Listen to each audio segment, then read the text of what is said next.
మావల మండల పరిధిలోని 170 సర్వే నెంబర్లో ఒకరికి మంజూరైన ఫ్లాట్ను తప్పుడు ధృవీకరణ పత్రాలు సృష్టించి మరొకరి పేరుతో మార్చి ఇంకో వ్యక్తికి అమ్మిన కేసులో నలుగురిని అరెస్టు చేసినట్లు డీఎస్పీ జీవన్ రెడ్డి తెలిపారు. బుధవారం మావల పోలీస్ స్టేషన్లో మీడియా సమావేశంలో ఆయన వివరాలను వెల్లడించారు. ఫ్లాట్ ఓనర్ స్వామి ఫిర్యాదు మేరకు కేసు నమోదు చేసి విచారణ జరుపుతున్నట్లు తెలిపారు.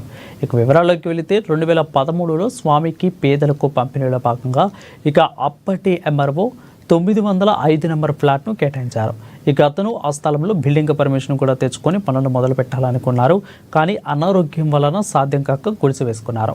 అయితే 2021లో అదే ఫ్లాట్ తనకు మంజూరైందంటూ సుంకరి వెంకటమ్మ సీన్లోకి వచ్చింది. గుడిసె తొలగించి మరొక నిర్మాణాన్ని ప్రారంభించింది. తనకు కేటాయించిన ఫ్లాటు ప్రభుత్వం మరొకరికి ఎలా కేటాయిస్తుందన్న అనుమానంతో స్వామి అధికారులకు ఫిర్యాదు చేశారు. వారి విచారణలో అస్సలు నిజం బయటపడింది. దీని వెనుక పవన్ నాయక్, రెహమాన్ ఖాన్ కీలకంగా ఉన్నట్లు తెలిపారు.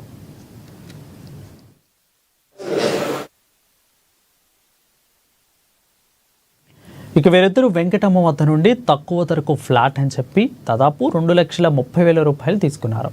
వీరికి రెహమాన్ ఖాన్కు ఆమెకు ఫ్లాట్ అమ్మినట్లు ఓ ఆర్డినరీ సేల్ డీల్ తయారు చేసి ఎంఆర్ఓ ఆమె పేరుపై ఫ్లాట్ కేటాయించినట్లు తప్పుడు పత్రాలు సృష్టించారు.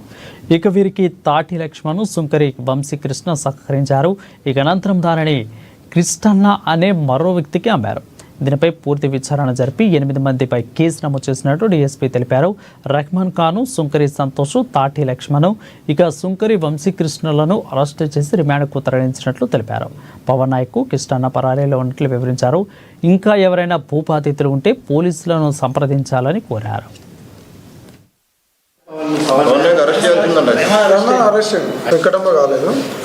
శ్రీ డి స్వామి, క్రాంతినగర్, ఆదిలాబాద్. మా గౌరవ ఎస్పీ అఖిల్ మహాజన్ ఐపీఎస్ గారికి ఫిర్యాదు చేయడం జరిగింది. ఫిర్యాదు సారాంశం ఏంటంటే అతనికి 2013లో ప్రభుత్వం అంటే తహసీల్దార్ ద్వారా సర్వే నెంబర్ 170 మావల శివార్ లో ప్లాట్ నెంబర్ 905 ప్లాట్ కాబట్టడం జరిగింది. అంటే పూర్ పర్సన్స్ కేటగిరీ కింద అతనికి ఒక ప్లాట్ తహసీల్దార్ అలాట్ చేయడం జరిగింది. అలాట్ అయిన తర్వాత అతడు ఆ ప్లాట్లో గుడి చేసుకుని ఉన్నాడు. అప్పుడప్పుడు వెళ్ళి చూసుకునేవాడు.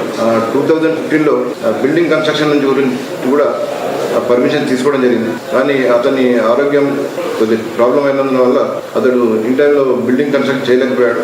2021 వరకు అతను గుడిచే అక్కడనే ఉన్నది. రెగ్యులర్గా వెళ్ళి చూసేవాడు. 2021లో సడన్గా అక్కడ ఈ గుడిచె తీసేసి కొందరు వ్యక్తులు అక్కడ వేరే షెడ్ కన్స్ట్రక్షన్ స్టార్ట్ చేశారు.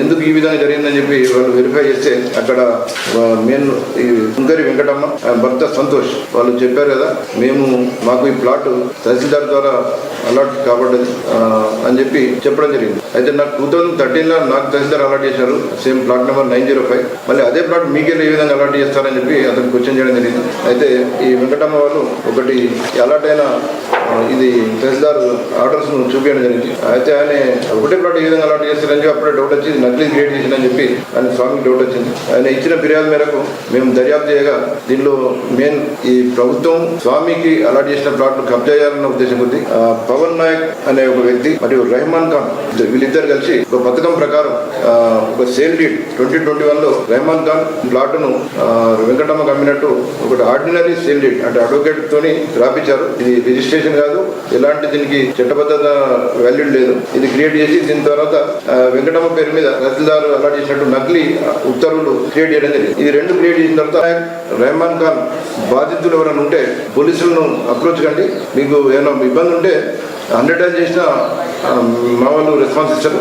ఎవరు బాధితులున్నా అంటే ల్యాండ్కి సంబంధించిన బాధితులు కానీ వేరే ఏ విధంగా వీళ్ళ నుంచి ఏమైనా ఇబ్బందులు పడ్డ వాళ్ళు ఉంటే